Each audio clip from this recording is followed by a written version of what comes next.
Hey there, before the video, I want to thank my top tier patrons, Stephen Walk and Katie King. Imagine this. You're 15 years old in a high school band with your best friends.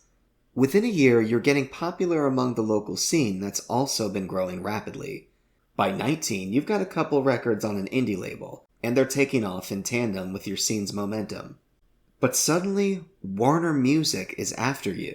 Your band's been almost singled out as the standout from your community with mainstream potential. At this point, you're now 21 and recording with a prolific rock producer. With that, backing from a huge company, and some luck, you've become the biggest band in America within 6 months. At first, the album seemed like a flop, but that summer it all turns around and your songs are exploding on the radio. You may not have even dreamed of going platinum one day, but suddenly you're even better than that. You've got a diamond album, a certification you might not have even known existed. But that's not even the craziest part. In March of the next year, you're given a goddamn Grammy. Back in high school, y'all just wanted to get into the punk clubs, and now you've got a Grammy? Now the only thing to do is, of course, plan the next album. You decide to keep it somewhat similar, but with more of a modern and heavy sound. Of course it doesn't outsell the last one, but you reach double platinum and maintain good reviews. No complaints there. A couple years later, it's time for the next. Now you're in your mid-20s and start to get tired of playing 3-chord punk songs, which you've been doing most of your life. You now decide to take inspiration from The Clash, and even incorporate elements of folk, hardcore, and surf rock into this new record. It continues your pattern of success, and you even get some extra praise for the quality of your songwriting. In fact, the most successful track is an acoustic ballad, something almost nobody expected. Now, despite the success, you do about half as well in the first week as your last album did. And even though it reaches the top 10, it peaks 8 places lower on Billboard. While it can hardly be considered unsuccessful, this small decline continues. Now fast forward 3 years. After some extensive touring, it's time to get back in the studio. But now things feel different. Punk music is on its way out of the mainstream as genres like nu metal begin to grow more popular. On top of that, you're pushing 30 and starting to feel it. You don't write like that same 15-year-old playing punk clubs. You're evolving. You're getting inspiration from Bob Dylan, and your writing begins to reflect a more positive mindset.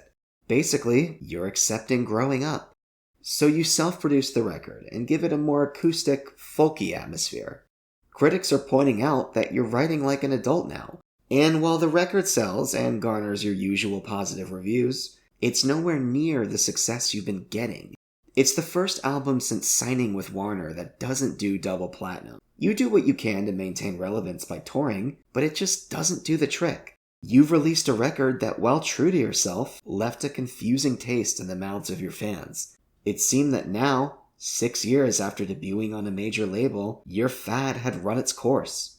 The next couple years would be filled with compilations, live albums, touring with some breaks scattered here and there, and generally trying to maintain your band's existence. And as you and your bandmates mature, you begin to hardly get along with each other. This dysfunction, plus the release of a greatest hits album, sends you into a full midlife crisis.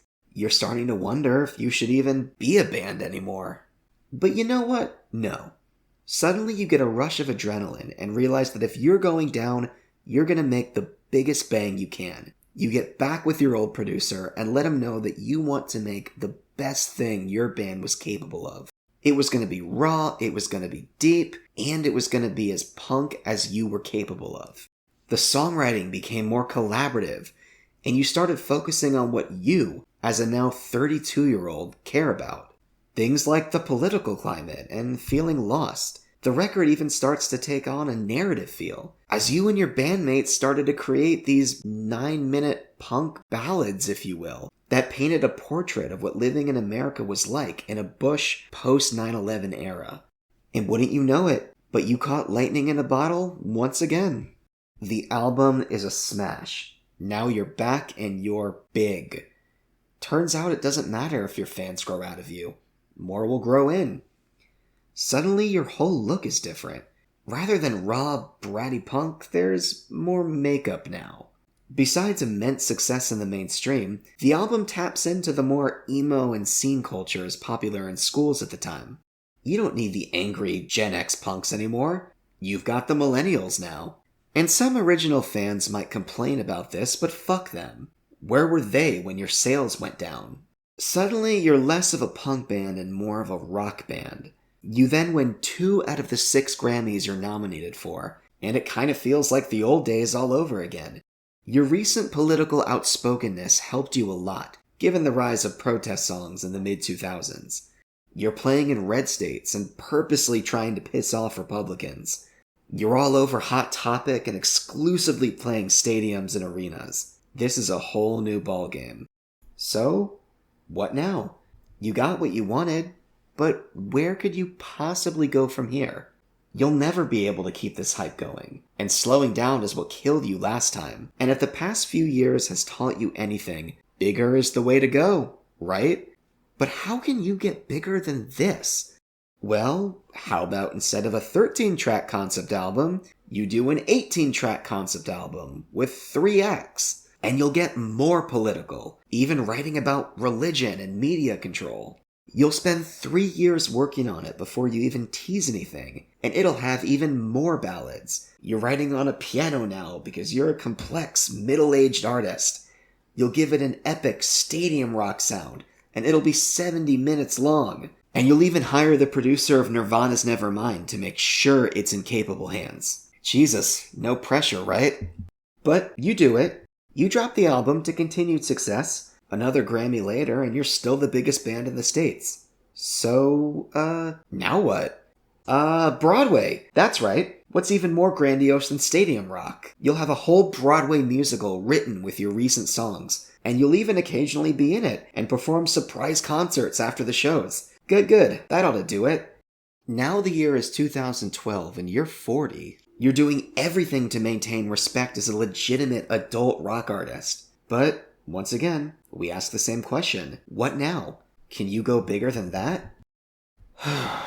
I guess you could do 3 albums the same year. Yeah, that's it. And they'll each be a different genre. And then you'll play the iHeartRadio Music Festival. And then suddenly it all goes to shit from there. You did it. You got too big for your britches. You've been made to feel like you have to keep one-upping yourself to maintain relevance. And now you've been stretched too thin. The 3 albums, they're not great. And everybody knows it. And at this point, you're barely keeping it together as a human. And the substances you've been using to cope with this insane momentum have finally gotten the best of you. You've fallen victim to trying too hard, overcompensating for the past trauma of seeing your livelihood drift away.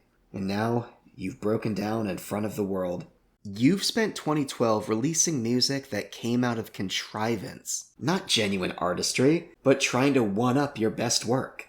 Eventually, you needed a slap in the face to realize it had to stop. Now it's time to go back to being a regular old band again. But is that even on the table for you anymore?